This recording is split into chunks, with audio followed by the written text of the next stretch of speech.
I think another important thing when you're doing sample size calculation that rarely gets taken into account is in a lot of studies it's quite possible that there's going to be missing data.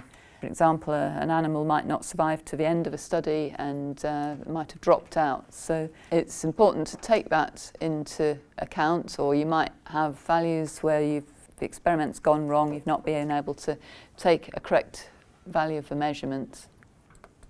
That's quite simple to build into the sample size calculation, so you basically just increase it a bit.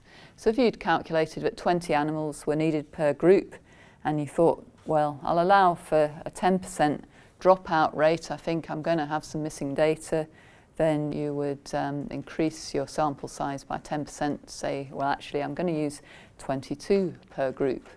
I've rarely seen this done in biological or animal studies, but in clinical trials it's kind of done all the time. It's almost seen as something you need to do, because patients might drop out of the trial before the end of it. You need to build that into the sample size calculation so you don't find, because a certain number have dropped out, that you've got reduced power at the end of the study.